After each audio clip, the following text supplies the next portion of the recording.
Let's do it. Is it one of those podcasts again, Sarah? No, it's not. How It to is get not. faster, a DIY guide. I know. This is an exciting topic. Are we on? Yeah, we're Are on. we recording? Of course. This is how we roll. We make it I happen. know.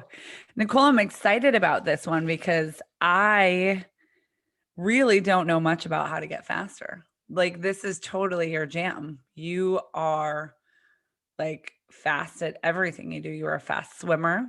You are a fast runner, a fast biker, like all of those things. You have been an elite athlete the majority of your, not the majority, like all of your The life. Pretty much. majority. Like maybe when you were 2 and 3. Like you're not an elite athlete at 3, you Oh, know. I just You love it. might have been. Keep talking, please. Going. Seriously, um, I'm not fast at everything. Let me just tell you. There are very many things that I am very much not fast at. But what I want to Mhm. point out is that fast is relative. So you're using True. it in the sense of like you're fast because you were a pro athlete. I was a pro athlete. So I was pretty fast at a bunch Yeah. of stuff at certain Just times. so we remember, you won an Ironman. You ran 26 miles. You swam, is it a mile? 2.4. 2 point, yeah. You ran 26 miles, you swam 2.4 miles, and you biked 140, 12. 112. Sorry. Not in that order. You don't run, It then wasn't. swim, then It bike. was swim, bike, Okay, run, right? Sarah, the triathlon will be another episode. Okay. We'll educate on that one. Sarah, we did one. We did them at Disney. I know them. I just didn't brush up on my. I I'm just saying that's a lot of mileage. A lot. So you're But fast. let me And then just tell you you, beat people. Like a dude, lot of people. this is my favorite episode because really, truly, the Ironman is the slowest of the triathlon distances. It's the slowest. Well, it Oh my takes God. forever to do it. I mean, okay, but let's back up. Okay, let me just ask this question. When you won the Ironman, how fast was your mile pace? It was like an 8-minute mile. Yeah, that's fast. Well, Just so thank you you. know. I think Okay, my fastest is awesome. like, I'm like Awesome. 11 minutes and 10 seconds. And I was like, yeah, fastest time ever. You know what's really funny is in any Ironman I've ever done, I've had miles Mhm. that were like 6:30 and miles that were like 10 minutes. Wow. Uh-huh, because there's always a mile or 2 where you're Yeah. just stuck or there's a really Right. hard hill or something like that. Yeah. Because you just swam 2.4 miles and biked 112. I got to Yes, write that in down. that order. Good Yeah. job. I do know these things. I just forgot them for a minute. Love you.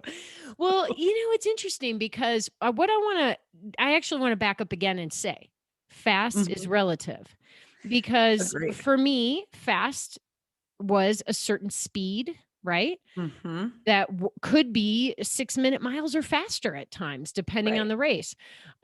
But for some people, fast is going to be a 12 or 13-minute mile. Yes. And that is one thing that I wanna That's just me. make a point to say is that this is not an episode about running a 6-minute mile. That is a pipe dream for me these days and for Mhm. most people out there. This is a podcast episode for Mhm. people who want to see improvement in their pace for running. Yes. Well, and it's interesting. So let's talk about this because I am actually fast. Like when it comes to short distances. So I ran the 4x1. I was part of the 4x1 in my relay in my high school. When I played rugby, I was one of the faster ones on the field. And I was also big. So it was a good combination. I could run really fast and you couldn't knock me over. It was awesome. But when it comes to longer distances, when it comes to endurance, my body's not really made for that. So it's a push for me.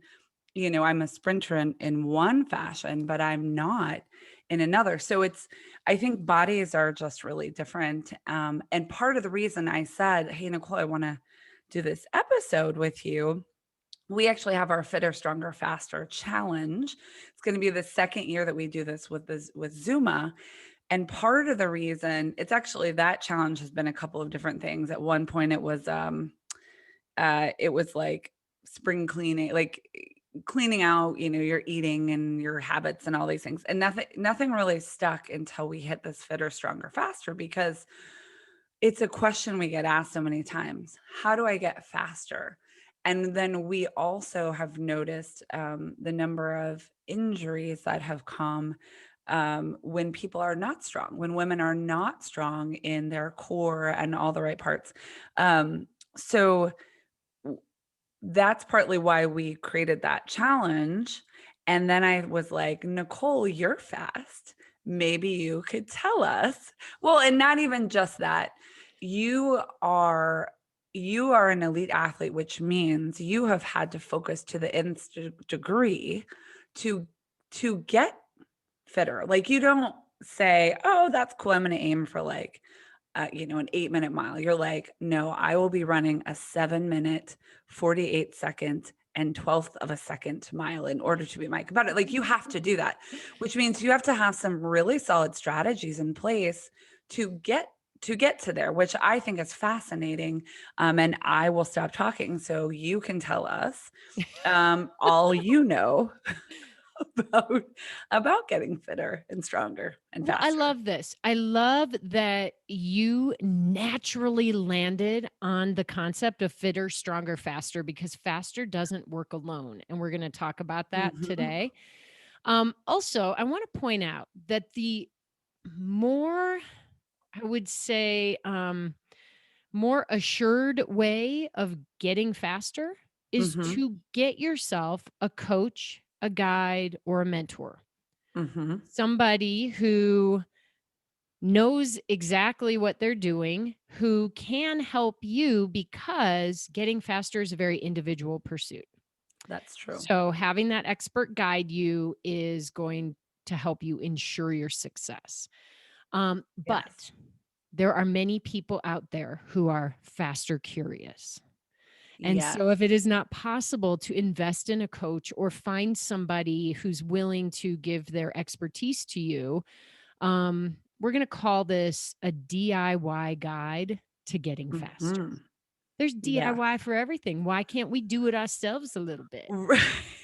Well, and that's the thing is there are basic principles to getting faster. And that's part of what I've learned as I have been the owner of Zuma, and we've brought in some of these different coach like fast. And as I don't want to say I'm untrained, but um an average athlete, I just thought, oh, you just run faster, right? You just have to have, and there is the training, but there are literally proven methods, proven ways, the building blocks, if you will, to actually getting, to where you want to be. And let's be honest, the entire endurance industry is actually built on this concept of people wanting to get faster, of wanting to beat their time.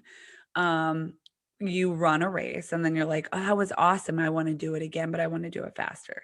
So, so this is something that we get, asked all the time. And so I'm very interested in hearing kind of your thoughts around the building blocks of how to get faster. What does it take, Nicole? What does it take to get stronger, to get faster?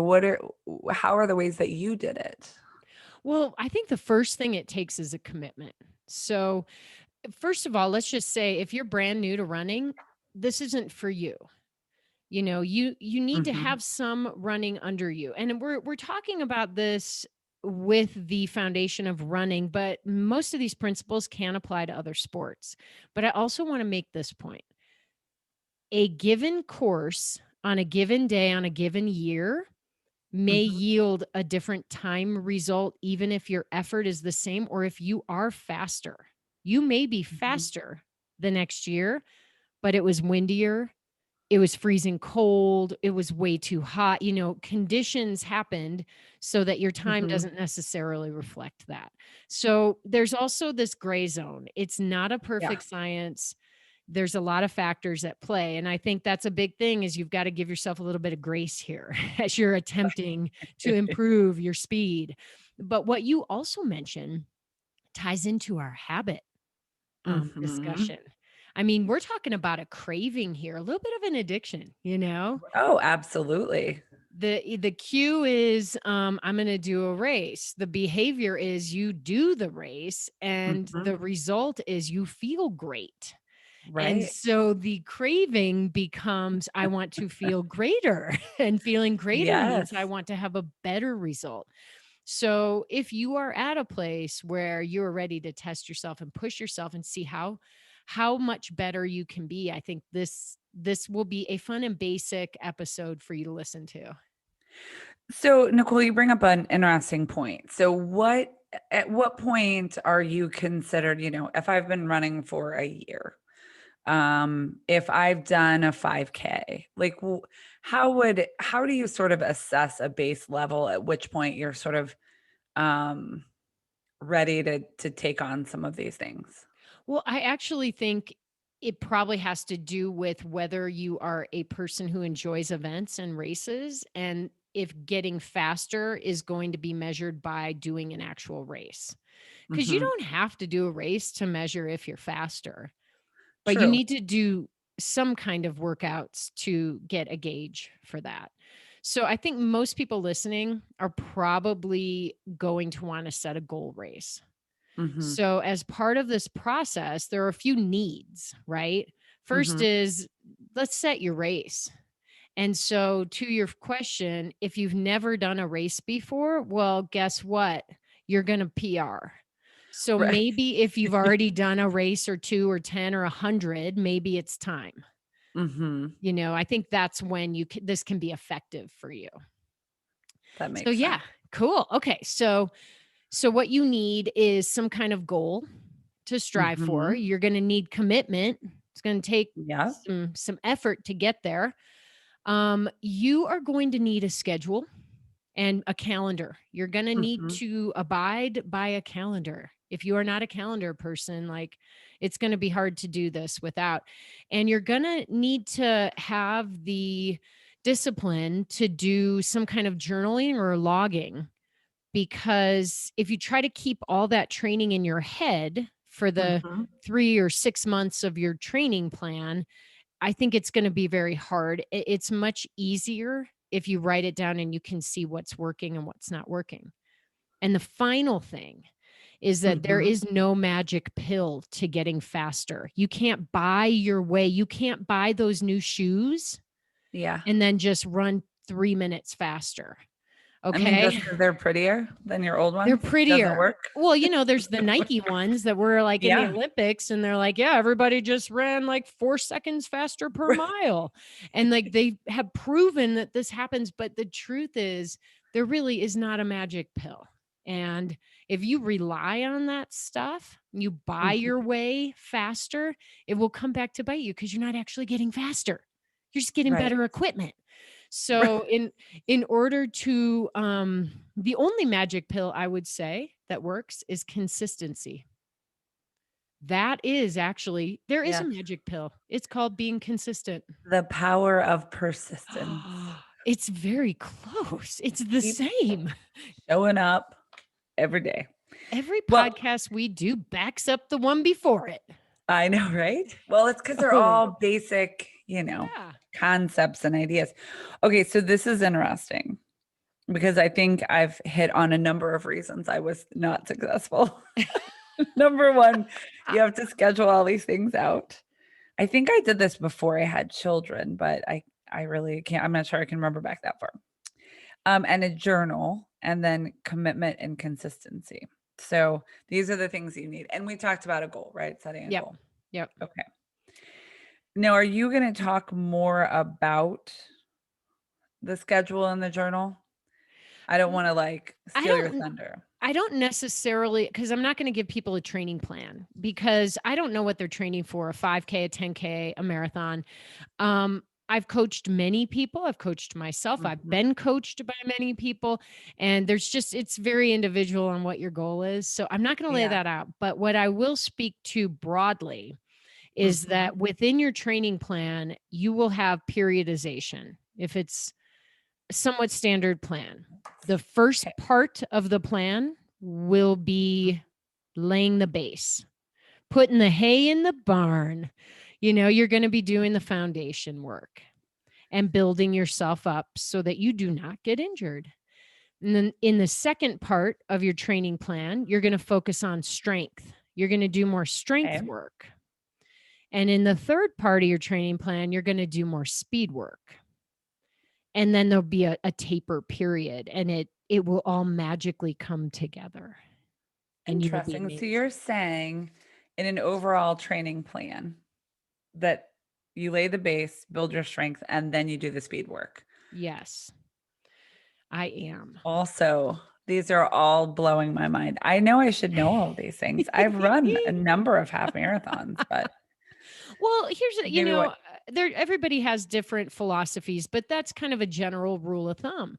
And when you say strength, people immediately imagine themselves in the weight room doing like a Mhm. power press. Absolutely. That's And exactly what I think. yes, and that's not Not what it? I'm talking about. If you are also doing weight training on the side as part of your program, your weight training will also change. So you'll do some foundation work in the beginning, and then Mhm. you'll be lifting heavier weights and getting stronger, and doing specific moves that are going to help your individual body get stronger.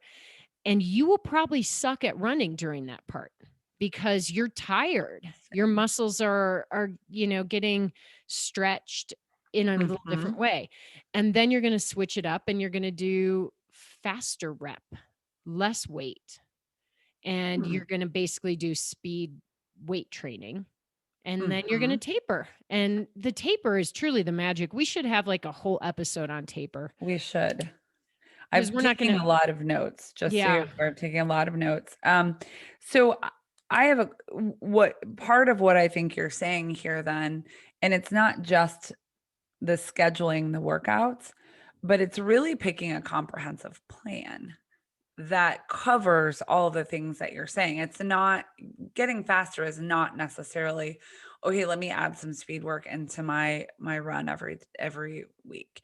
Let me add in some weights or some strength training, but it's a specific plan. And you said at the beginning of this the idea of getting help. I mean, there are a ton of training plans out there, and I always struggled to even know what was. I was like, how do I know who's right? I mean, there are a million coaches and a million different ways to approach this. So I'll be honest, I've never heard that laid out this way, and it's very interesting. I mean, and it makes a lot of sense. So I have a question then about journaling. So Yes. what kind of things, as you're doing your workout, what kind of notes would you normally take? What do you It's so crazy. I came across a whole pile of old journals of my workouts and they were hilarious. I mean, you write down uh-huh. your workout, right? Yeah. Then you write down what you actually did because sometimes it Mhm. changes. But the important thing, I think, and especially for women, I don't know why, but it seems important to all of us. Write down how it made you feel. And you can do one word and it can be a swear word or it can be your happy place, but write emotionally and then physically how you felt. That Mhm. I think is important. And you don't have to waste a bunch of time doing it. Just have an easy journal, grab a Yeah. notebook and lay it out. And I think there's things you can even print off for free Yeah. days. There So there maybe are. yeah, we'll have Yeah. to look for some of those. Maybe we can link to them. Yeah. Okay, I like that. So really you can just kind of go back and check and kind of see, where you were. So 3 weeks into your plan, okay, how did this make me feel? Can I adjust this? Those kinds of things. So maybe we could talk first then about kind of laying the base. Is that a good Yeah. place to start? Well, what does that Yeah, look like? yeah, I like that because I think even before you lay the base, I want to lay like the another base, which is the foundation for getting faster seems counterintuitive Okay. because to get faster, you actually need to train most of your training slower and then some of your training way faster. That's interesting. So there's this whole zone sort of philosophy on training. Like say you're doing a plan and you're thinking about your efforts. Okay, so I'm going to Mhm. call them zones just to keep it simple today. And your zones are going to go from 1 to 5. One Okay. is super easy, your heart rate, and usually they're aligned with different heart rate levels that are sort of based on your age. So we can also include a link to this so people know. But Great. when you speak of it in terms of effort, you could also think of Mhm. breathing. That was really helpful Yep. for me. So, say you don't have any real equipment except maybe a watch. So, you know how fast you're going. You don't have a heart monitor, you don't have some Garmin thing. Like, that's Mhm. all you have. So, what you're going to do is pay attention to your breathing. And in zone one, you're barely breathing hard. I mean, you're just sort of like rolling along, breathing sort of normal. Yep. Could be your walk, it's your recovery, it's your easy warm ups. And number two, zone two, you're just breathing a little bit harder. And Mhm. zone three and zone four are sort of at the high end aerobic or getting into anaerobic zones. And to be honest, Tim, my husband, calls those the grind zones. Uh-huh. And most people like to spend their time in the grind zones because it feels like you're working hard. The grind zone might Yeah. actually be where you end up sort of racing, like at a Yeah. 3-4. Um, but that's not where you make your strides. You make your strides by doing intervals or part of your work in number 5 and then backing Mhm. way off and recovering in 1 and 2. And there's a need for 3 and 4 sometimes, but that's not how you're gonna get faster. You're not gonna get faster by playing around in 3 and 4 all the time. Interesting. I Isn't that thought that was, like, proof that you were actually working hard, was when Yeah. you were in the grind zones. Yeah. Yeah. It can also be called the death zone. The the "Why in the hell did I sign up to do this?" zone. Yeah, so that's a very interesting. So you're saying it's more about, and this is part of the laying the base, right? This is kind of the beginning. Yeah, I mean, I'm not even saying for laying the base, but just like the foundation for how to get faster. This Mhm. doesn't have to do with your training yet or the periodization, the base work. This is just in general. How you're going to get faster is you're going to go through the first and second part of the training. And when you get to the speed work, you're not going Yep. to spend much time in 3 and 4. You're going to spend more time in 1, 2, and 5. And that's So how you're going to get faster. what does that look like? I mean, how is that, is this on a hill, or is this more, I can do this on a track and I can push myself into zone 5 for 30 seconds and then back for a minute? I mean, what kind of I get the concept of what you're saying, but in practice, what does that kind of look like? Well, let's not necessarily talk about the periodization of training. Let's not talk about the base building. We don't even really need to talk much about the strength work, although there is something I will talk about at some point. Okay. Let's just talk about the speed training part. So, say you're doing a 12-week plan and Mhm. you have 3 solid weeks towards the end that are going to be your strength weeks before your taper. Okay. What you will most likely add is 1 to 2 workouts a week that will include some speed. And what I always think is fun is to make them different. Okay. So, Mhm. say one of them, maybe it's for the day you're a little more free spirited and you do more of a Uh-huh. fartlek. Okay. Okay. So, fartleks are the funniest word in the world. Mhm, they are. And Doesn't matter you how old you are. no, Mhm. because we all know what runners do a lot out there. Yep. So you're going to pick your spots on your run and you're going to go slow, say zone 1 or 2 from one Mhm. light post to the next. And then you're going to go zone 5. And then you're going to Mhm. back it off to zone 1. And you're just going to go back and forth like that. And that could be one of your workouts that week. Okay. And then another workout could be a more structured. This is for not for the free spirited day. This is Mhm. when you're more structured and you actually want to do intervals that are going to test you compared to the distance of your goal. So this would Mhm. be, say you're doing a 5K, and in the first week you're going Mhm. to do 5-minute intervals, 3 of them. Okay. So it's not as long as you'll be running in the race, but it's pretty darn long. And you Mhm. we may say, let's do those at a high 4. You're gonna be a little bit in the grind zone, but you're not ready for Yeah. 5, zone 5 for 5 minutes. That's too long to Mhm. go that hard. So you do those. The next week, maybe you do 3 4-minute intervals, but they're now at a low 5. Hmm. And then the last week you do 3 3-minute intervals, they're at a high 5. And you're giving yourself more rest on those Mhm. fives than you would give yourself on the 4. So you can see how the intervals maybe got shorter, the rest got longer, but you got faster. And you're measuring Right. these. You're either measuring them by time or distance. You can go to a track and measure them, or you can use a distance you've got on a route. Yeah. So when and to answer your question, I think there's different ways to do these speed workouts. Mhm. And I will tell you, there's one workout that I always love doing. It's basically almost an off day. So I Mhm. call it a stride workout. And strides Yeah. to me are when they're basically sprints.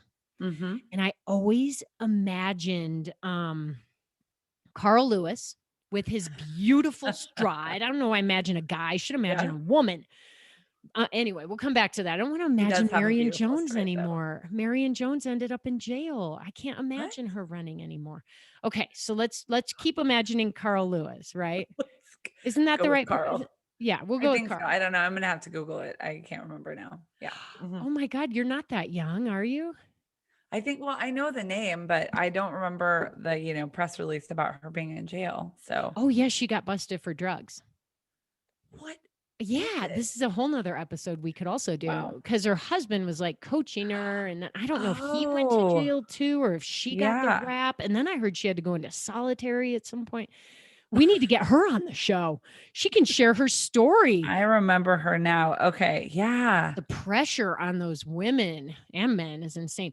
But what you do in a Okay. stride, what I love about Yeah. strides really make you fast because you are usually have your very best form. You look the most efficient. You are the most efficient when you're running really fast. Mm-hmm. It's when we slow down that we get sloppy and our feet land on the ground too long and all that stuff.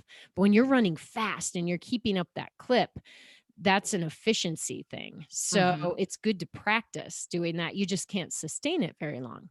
So what I would do is for my strides, um, imagine you're on a track and Mm-hmm. you're doing your strides on the straightaways and you're Okay. running easy on the curves, right? Yes. I And I remember would those. count on one leg. I'm a counter too. So I count on Uh-huh. one leg. I start, I'm doing a lift off right now. Sarah's watching me. Boom. And I would get my feet under me for a count of maybe 5 to 8 strides on one leg, and then I would Mhm. hold it for 10 to 15 strides fast, Yep. like at all out pace. Carl Mhm. Lewis, full on, Yeah. amazing, and then back off. And you want your recovery to be a full recovery so you're not breathing hard at all before you do your Right. next one. And what I love is you could do a 30-minute run where you do 10-minute warm up or even Mhm. 15-minute warm up. You do 5 to 10 strides and then a 5 to 10-minute cool down and you're done.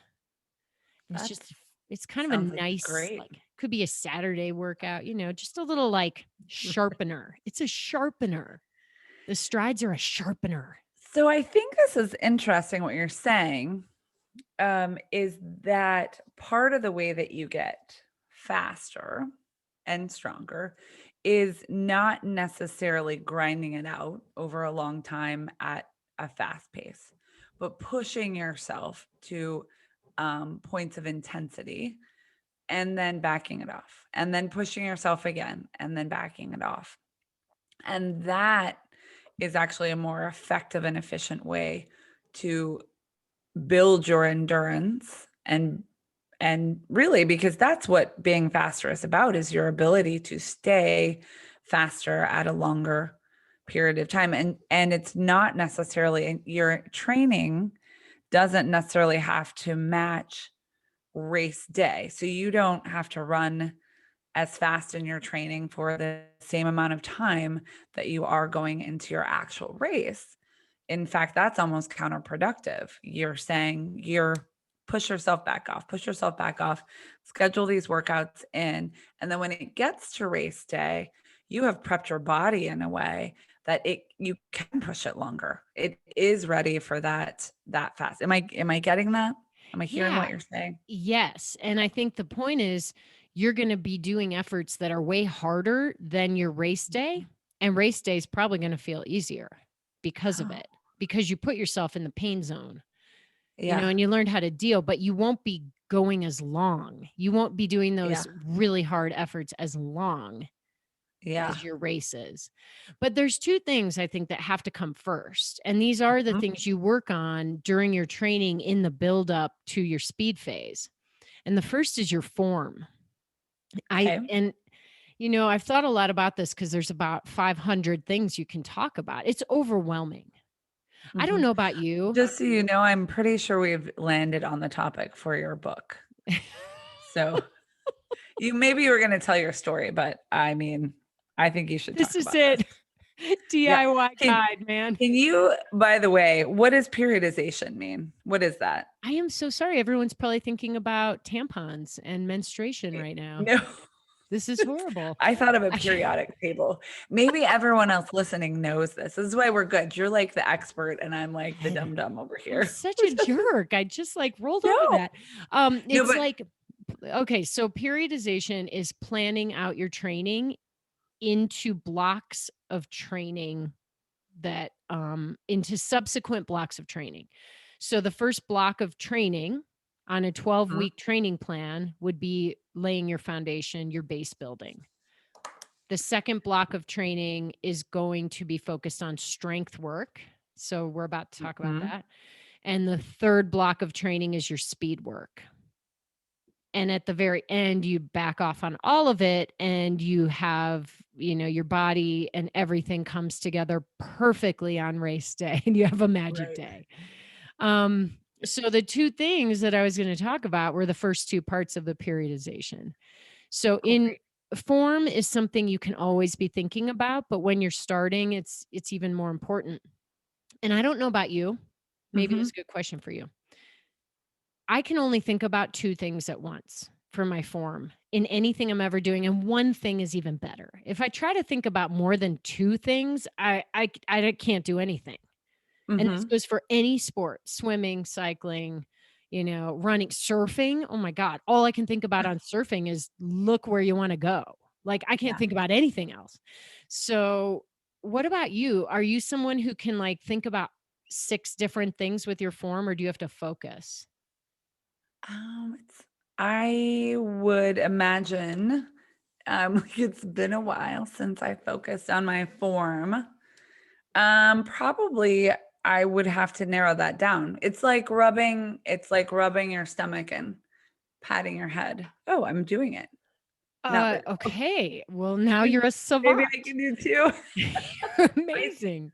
But I get what you're saying, right? So you wanna focus. So if form is important, but you Yeah. need to focus on one. It's like one thing at a time or two things at a time. If you're like, oh my God, relax my shoulders, breathe a certain way, look a certain way, don't slouch, and have my feet hit the ground in a certain place in a certain way. Like it's too much. Mhm. So I think there's two things that I will say, in my opinion, are the most important. And the first one is to land softly. Okay. I learned this from my sixth grade cross country coach, and Tim has really driven it home for me over the years. And that even means walking around the house. You know how loud we clot around the house? Do you like Yeah. pound around your house? I mean, I I do have half size 11.5 feet. There is no choice. You need to You can hear me soften coming. up that footstep. Yeah, I can hear you from here in Colorado. So when you land softly, it's a Mhm. e- think about when you watch people doing jumps up onto boxes like Yeah. plyometrics, you Mhm. can jump up and flop down hard, or you can jump up and then land so you barely Like hit. a cat. Yeah, Like a so cat. you barely hear your feet Oh. hit. Mhm. And you can do that in running. You can land softly. And when you land softly, it will force you to make your foot come off the ground faster. So you're having less impact on the ground. You're like landing Mhm. and your foot's off the ground. And that increases your turnover. which leads me to the second thing. So if you're a counter like me, and this is Mhm. not a perfect science, I'm not sure that it's a rule of thumb for everyone, but it helped me a lot.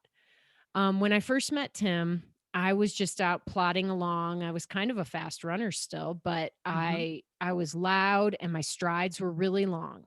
And he Mhm. said, "I want you to start on one leg and count one leg Mhm. and see how many strides you take in a minute on one leg." And I was like, 72. And he was like, "Wrong. You need to be taking 90."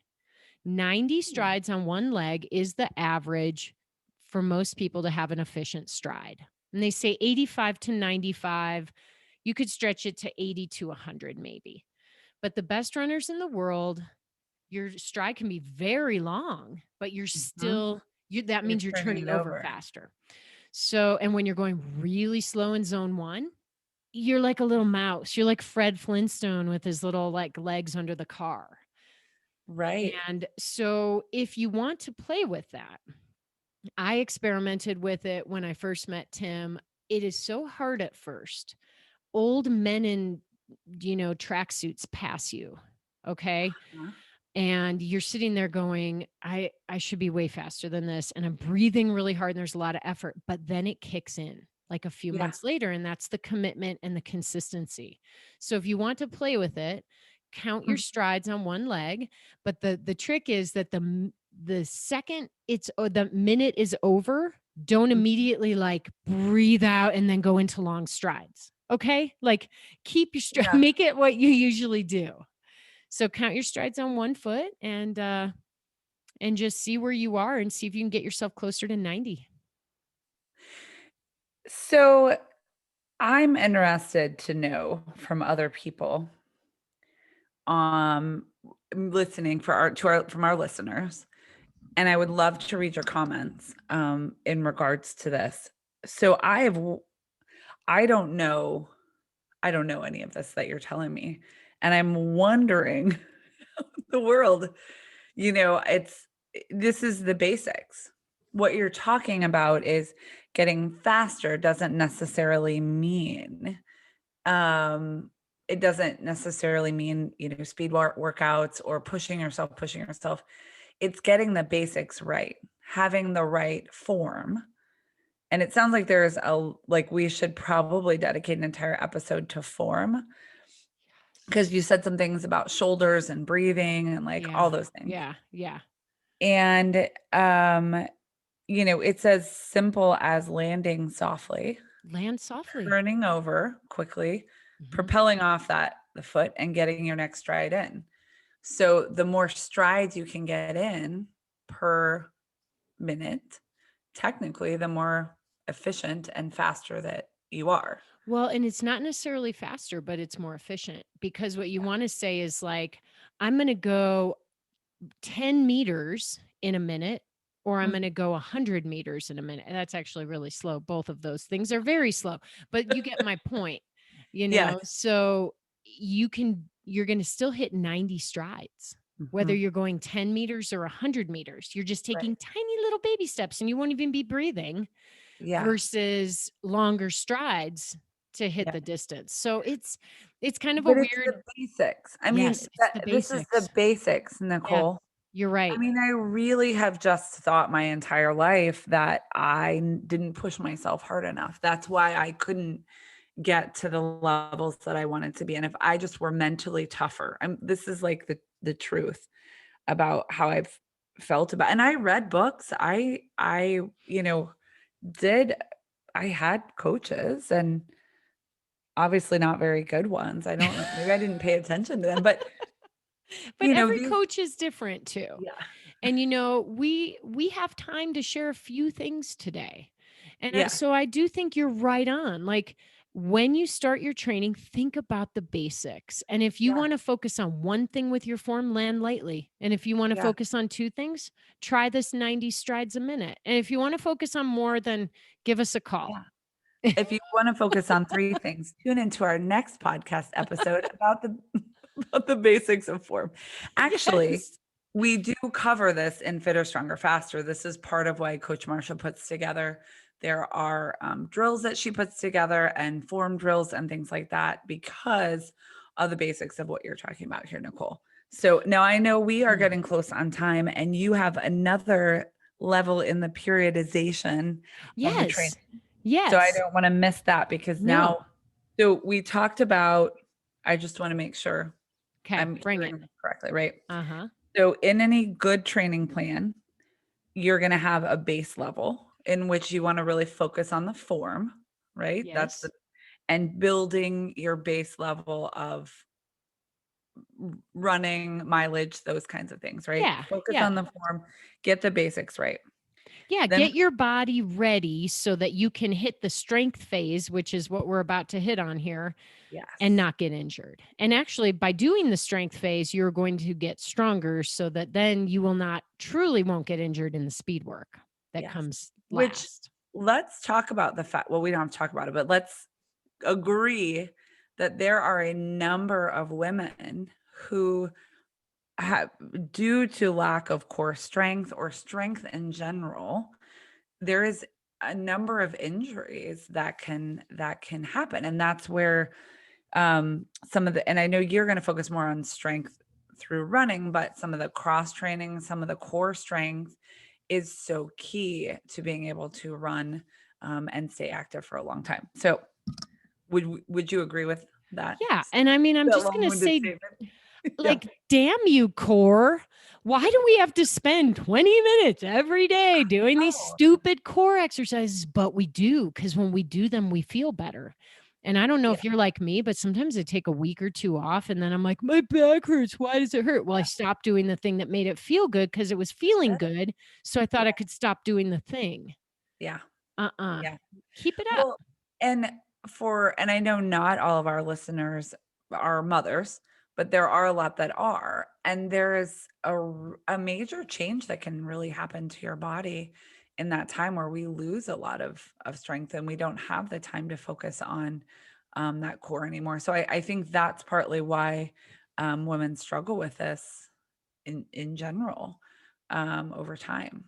Oh So, gosh, yeah. And we need to have I feel like throughout every episode, we're like, we need to have a full episode on this. And mhm. there's like 20 more episodes, but we do. Like your rectus diastasis, that is a big time issue when your abs Yeah, separate because they're pulled apart by becoming, a massive balloon belly for yes. many months. And then they never go all the way back together. And that Mhm. you can fix that.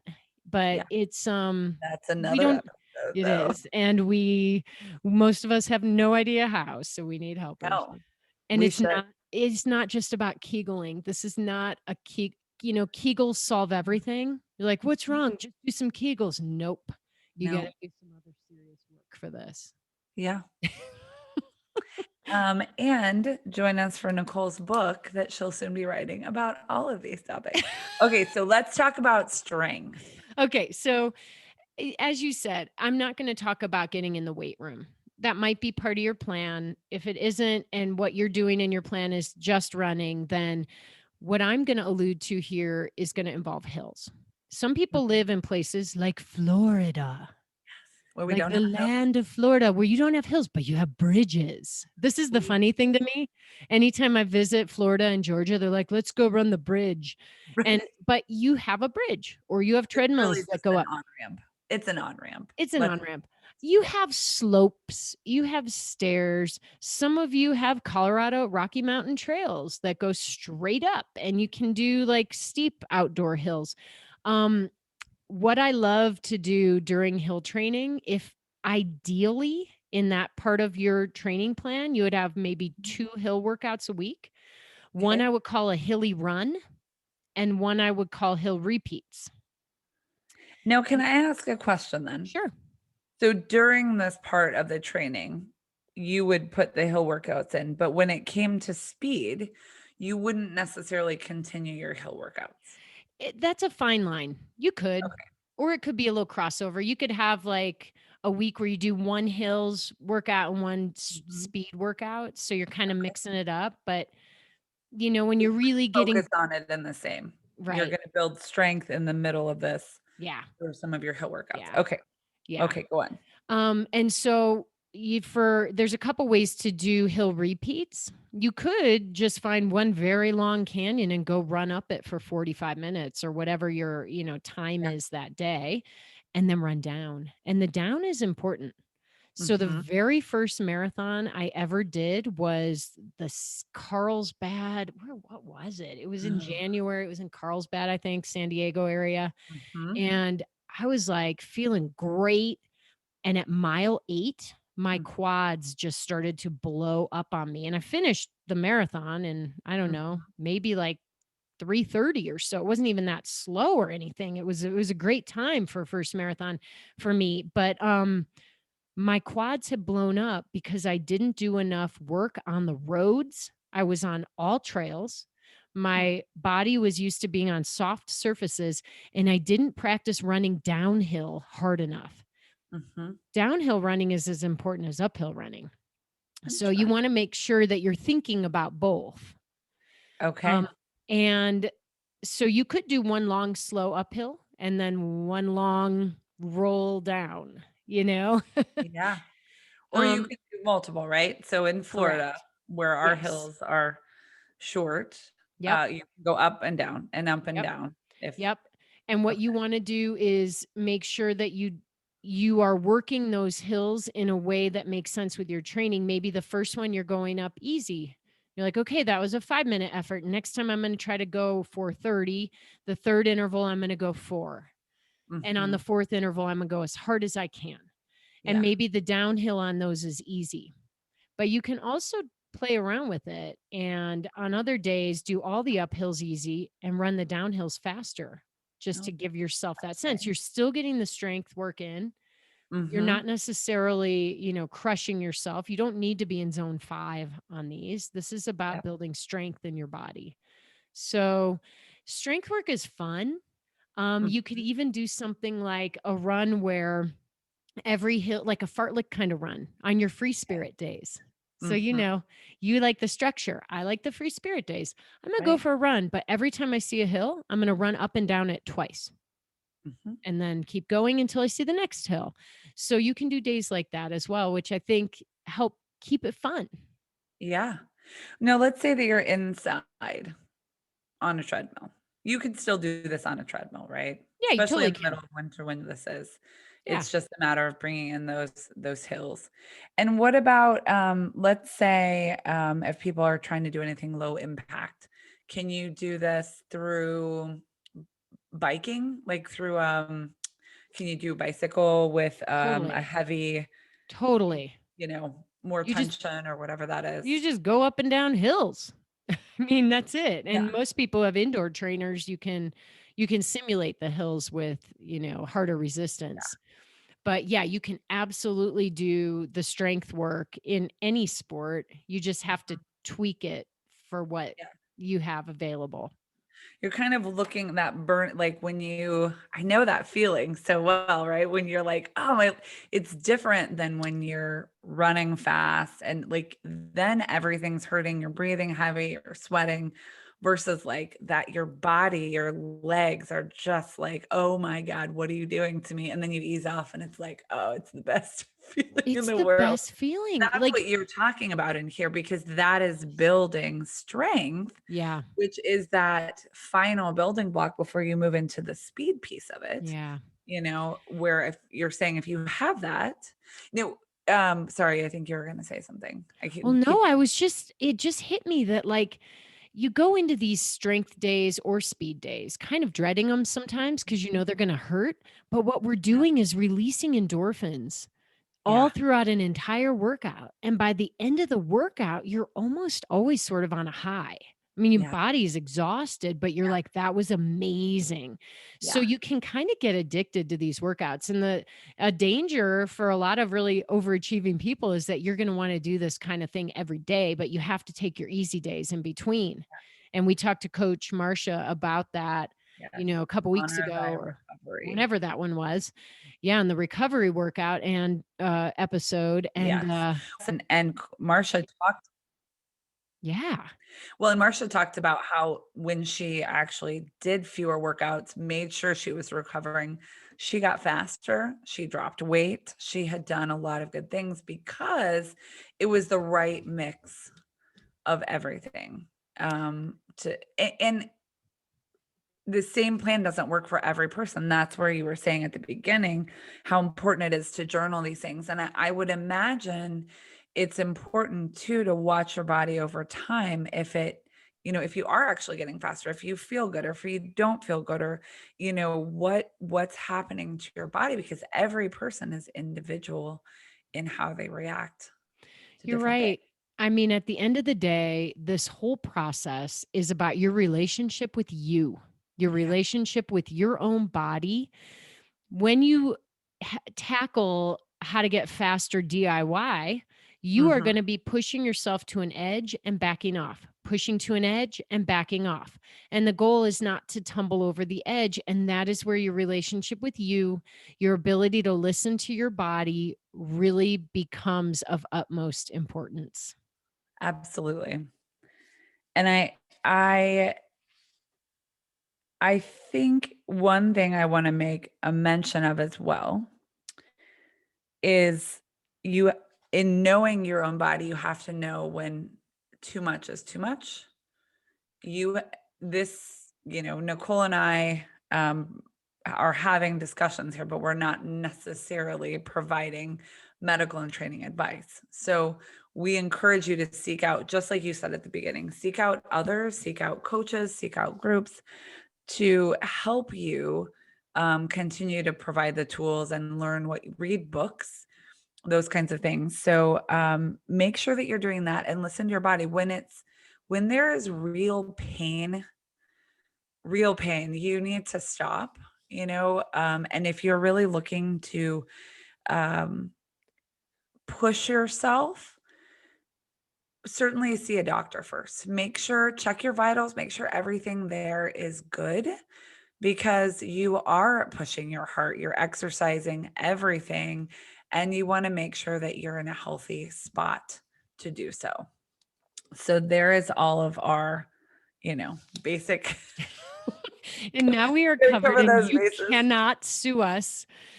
We are thinking like lawyers, and it's all very true. At Disney, they do a training called Safety Begins with You and Me, and it's Safe D, like with the D for Disney. Oh my God. Drilled in you wherever you at all times. So, based on my number of years at Disney, safety does begin with me, and it begins with you, Nicole, and it begins with all of you listening. But I Yeah. do want to put in a shameless plug since we're doing this episode. Yeah. Because we are going to be opening registration for our Fitter, Stronger, Faster challenge soon. And like we said at the beginning, part of the reason we created that challenge was because we get asked this all the time. How do you get faster? How do you get fitter? How do you get stronger? And Nicole has provided some amazing information here. We will most likely be doing some additional podcasts to support the Fitter, Stronger, Faster challenge training. Nicole probably doesn't know this yet, but she's nodding her head like, yeah, that'll be great. I'm like, cool. What am I doing? What are we Hold on. talking about? No, but we will, as a group, kind of be going through a 6-week training plan where we teach a lot of these things, some of the form, the basics, the speed, and really help you flesh some of this out. So if that's something that you're interested in, I would invite you to join us and head to our website, zoomerun.com, where you can find more information about Fitter, Stronger, Faster under our challenges. I love So it. there's I'm my doing it. shameless plug. I'm going to sign up. You have to. I've already said that you're going to. You're going to help provide the content, Nicole. Wait, So I'm signing up and I'm providing the content. I no, love you're it. just providing the content, and I'll give you free swag for it. There's always good free swag, medals and Oh, it's the shirts and best. all kinds of stuff. So, So uh, I think we're ready yeah, for takeaways if you're ready for takeaways. like I have notes. Like I don't know if you know this. I've written them down. I made a There's picture. like a chart and a graph. Do you want me to take the lead on takeaways? Well, I just wanted to say I learned so much today. I hope some of our listeners did as well, because it was really eye-opening to me, and I swear I'm not just I Nicole's giving love you. me a hard. I'm serious. Like, I have often felt so uninformed as someone who was an athlete for so many years. How do I not know the basics of this? How have I think I've run like 13 to 15 half marathons. How in the world, Nicole, do I not know this information? And what it makes me want to do is like create an entire, year's worth of content to help all the other women learn about it. So that I'm excited about this, but I think you should do the takeaways. I have probably too many here. Oh my gosh, I love it. You Well, go, let's go. start Yeah. with first takeaway is if you want to get faster and you have the means, get yourself a coach, a guide, or a mentor. Yes. So let's start there. Now, if that is not something you want to do or can do right now, then you're going to go the DIY route. Mhm. And the second takeaway would be that in order to get faster, it means you need to do a lot of your training slower than you've ever done, and a small amount of your training way faster than you've ever done. And so that's a little bit counterintuitive, Mhm. but that is the way to getting faster. And the third takeaway is that you can't jump right into going faster. You need to do some work first. The first thing you want to make sure that you are at least paying attention to is your form. And the second thing you want to make sure that you put into place is some strength work. And when those two things are lined up, your body can be very ready to go out and attack the speed part. So those are my takeaways. What do you think? I think they're great. And I want to add one more, and that's consistency. So even if you do a speed workout or a strength workout or a form workout and it doesn't go amazing, that's okay. You still showed up, you still did it, and it still counts towards something. So it's not go through your 12-week training plan and every workout has to be amazing.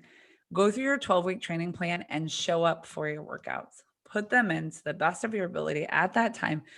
The consistency and the persistence is what will pay off at the end of the day, not if every single workout was amazing. So I we got love it. I love it. I love it. that's it. It took me 7 years for my running to become as much a strength as my swim and bike. Wow. And I'm not saying that to scare people because it doesn't necessarily have to take Well, you 7 years. were trying, but you had to run 26 miles at 8 minutes after running, Uh, or after biking and swimming. So, And yes. there was a different bar for sure, but the point is stick with it because Absolutely. along those 7 years there were small increments. And Yeah. each year there was improvement and Yeah. suddenly 7 years later suddenly does that even make sense? Well, But at some point it all yeah. comes together. We had, there was a woman that posted in our run club, our Zuma run club, today. She had just broken her 45-minute, she'd run the fastest 5K she'd ever done. And she was just so elated. She was pumped. It was great to see that comment. And, whatever your goal is, whatever your pace is, you can, get to where you want to be. Just keep showing up and listen to Nicole's advice and read her book. So, I think with we that nailed being it. said, Um, yes, awesome job today, Sarah. And you guys, if you have questions, you can reach out to us. We're available. can. You can. And I want to say thank you to everyone who has been leaving these amazing reviews. Nicole and I are like sitting in our basements talking on microphones, Mm, acting like we're cool or something. And the comments, I like read them and I'm just so thankful that people want to listen to what we have to say. So thank you for those. Continue to leave us your ratings and your reviews. We want to hear from you, and continue to tune in, subscribe, listen, tell us what you want to hear. love it. I think it's a wrap. All right. See ya.